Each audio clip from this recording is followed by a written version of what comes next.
Alright guys, I'm gonna show you how to install your new drain, or at least repair your drain line to your bathroom sink if you are dealing with older pipes like galvanized or cast iron, because those suck. And if you're like me, a new homeowner in 2026, you ain't trying to call nobody to come do it because it saves you money. So that's what I'm gonna do. So I've already cut it, but I wanted to make this video after the fact, just because it came to my mind and I figured other people might need help. But my sink was filling up, and for a while there it would drain and then sit in the sink, but now it just stops up. The water just sits there. So I ended up cutting it off where the elbow was, the 90 elbow, but maybe like an inch above the threads. That's where I made my cut. And then over here, I just picked a spot and went with it. But as you can see, galvanized is doo-doo. Just rust, builds up. It ain't no good. So we're gonna put us some cushion clamps with the metal shield around it and the worm clamps, and I'll show you how to do it. Also, I forgot to add, but if you see you got some crud in there in your pipe, I would do your best to clean it out, just that way you don't have to worry about it in the future, crudding up and gunked up, beat up, all the ups. And making sure that you clean it every once in a while, pouring some type of cleaner down the sink, maybe some baking soda and vinegar with hot water, or whatever your choice is, pick it. Just make sure it's clean. Alright, so if you're wondering what I'm working with right now, I got this clear primer and I got the clear cement. I didn't want the purple because who cares? And then I got this 90, a hub end, and a spigot end. And so what I'm gonna do is I'm gonna put this right here, this clamp. I'll put one end on the cast iron, and then on the bottom, I'll put the PVC, that elbow, stick it in there, and then I'll run my pipe going, and I'll put another clamp on my other pipe going into the main drain, one side, and then put the PVC on the other side, and tighten them up, and bada bing bada boom, you're done. I got this at Lowe's.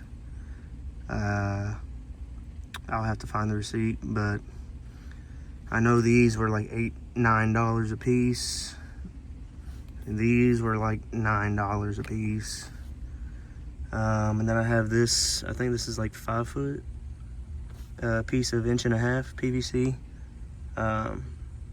It's a DWV schedule 40, so obviously not for pressurized use. And yeah, I'd say it's probably like 50 bucks, all of that. I did buy these knee pads. They're Klein Tools. They had a deal on them right now. I think a couple bucks off, $30. I'm gonna need them anyway, so I figured I'd get them. This cool little light, got it off Amazon. I didn't want to buy an Olight arc felt or nothing, and this was on sale one day for like 20 bucks. But works pretty good if you like to get into doing your own work under the house or in an attic, in your car, whatever. It does its job. Party mode. But yeah, so that's what I'm working with right now, but we'll move back on to putting it on. I also forgot to add a couple things you might need. If you have one, doesn't matter what kind, brand. I'm not a you know, brand snob. I got Cobalt and Milwaukee.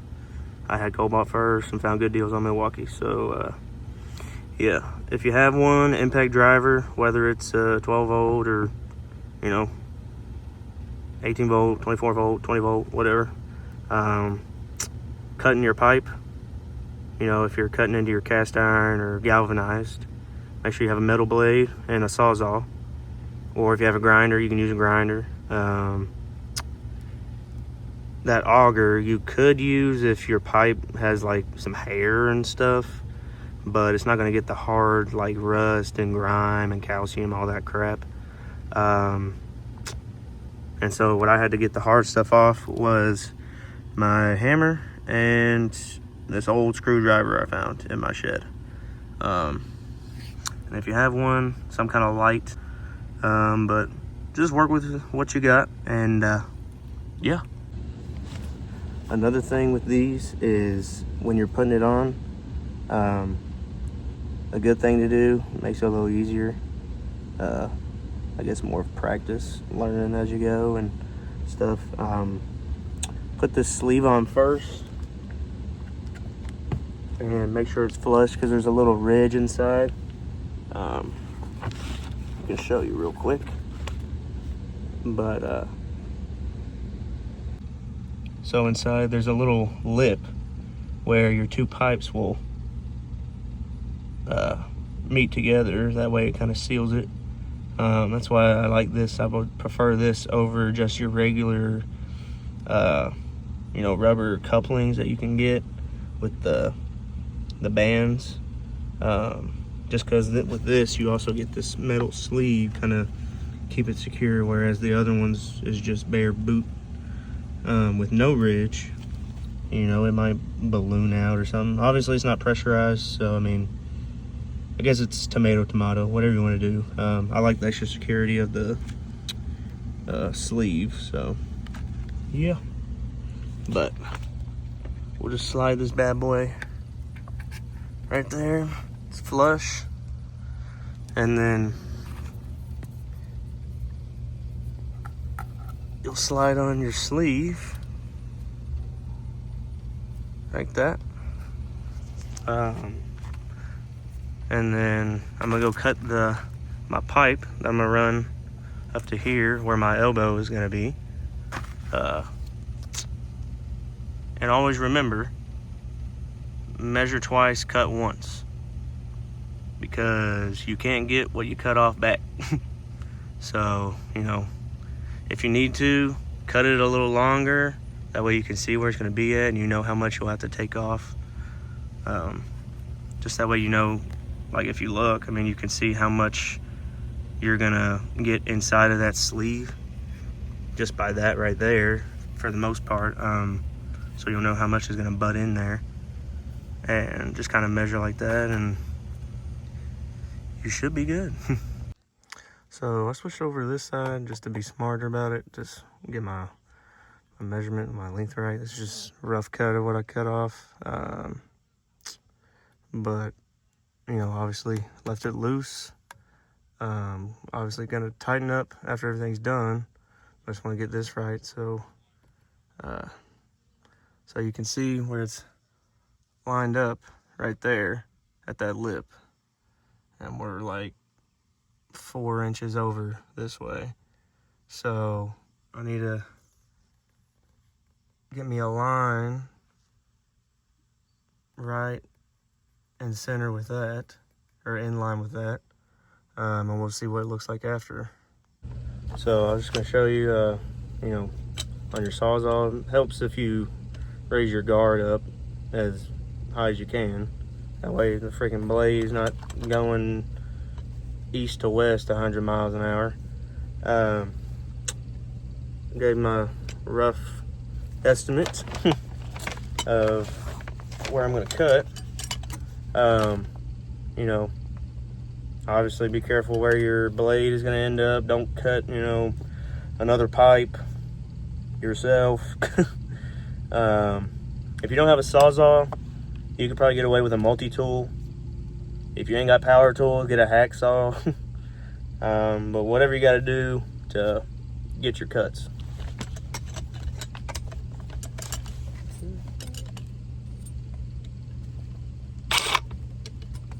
buddy.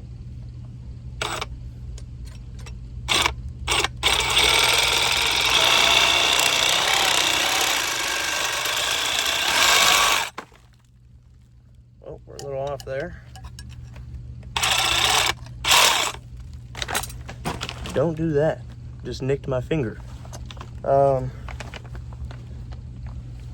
Obviously, you gotta have a knife.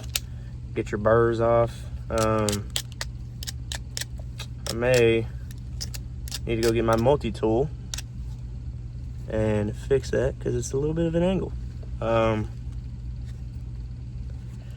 What can you do? It's a Sawzall. But I'll be back and we'll get this thing put on. So this is my final cut. I've tested it out in the couplings. Fits good. I'll show you how to put your cement and your primer, and then I'll show you how I finagle it into the boot. First, you're gonna take your primer, and when you open this, you'll probably have to use some channel locks or something, some kind of pliers, because the Hulk be putting these things on. I don't know who they got in the assembly line, but they torquing this down like 100 foot-pounds. But you got a little brush. And I'm not new to this. I used to do this type of stuff working with my dad, my uncle. But for people who don't have experience like that, but they want to actually learn how to, you know, work on their house and stuff, there we go. But I'm gonna make sure that you go around your edge there of your pipe, and then you go on the inside and here as well. Doesn't take much. All you gotta do, all it is cleaning it up inside. And then let it dry. Tighten this up.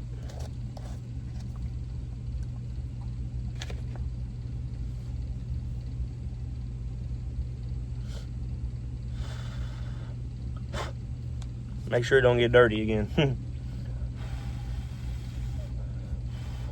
So then, what you're gonna do, and when you use the cement, you gotta be quick with it. If you're not doing it the way that I'm doing it, you know, making it beforehand, then putting it in, because everybody's way is gonna be different. It's not always the same. If you gotta turn it and put it in position, be sure that you're quick with it, because this stuff dries quick. But you open this up, show you what we're working with.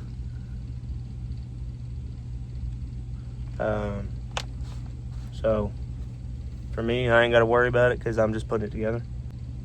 What you're gonna do, get you a little bit, you don't need a lot, put it on the inside,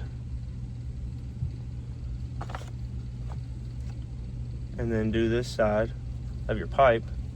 You can probably get away with just doing one side, but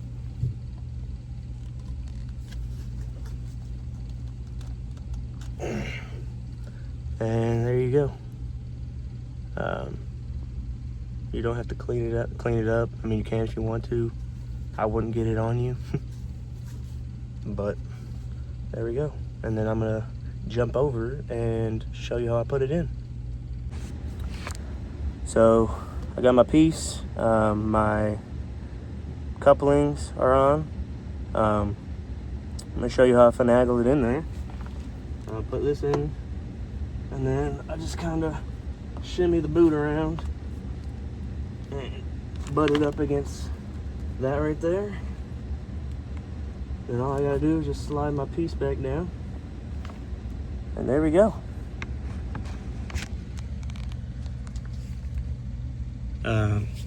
All I gotta do is tighten my, and I have this in the front of my camera, so it's kind of weird for me to see where I'm touching, but you've got these screws here that are gonna torque it down and tighten these clamps. They're 5/16, and that's what you're gonna need your drill for. Make sure you have a 5/16 bit or nut driver bit or a socket. And I mean, that'll be it. And this is why I like my light, just because it's got this magnet on the bottom. But yeah, buddy. So got my M12 stubby. I got an M18, but that's kind of overkill. And you're just gonna get your socket on, your bit on there, and get it tight. If you're, you know, a spec nerd and you want to make sure it's torqued to a certain spec, you can do that. Get you a torque wrench or something. But I just wait till I hear that ugga dugga. And there you go. There's that one. I just kind of do that pull test. Then I got this one. And that one. That ain't going nowhere. So that is how I changed my galvanized elbow and half section of drain pipe to my sink to PVC. And yeah,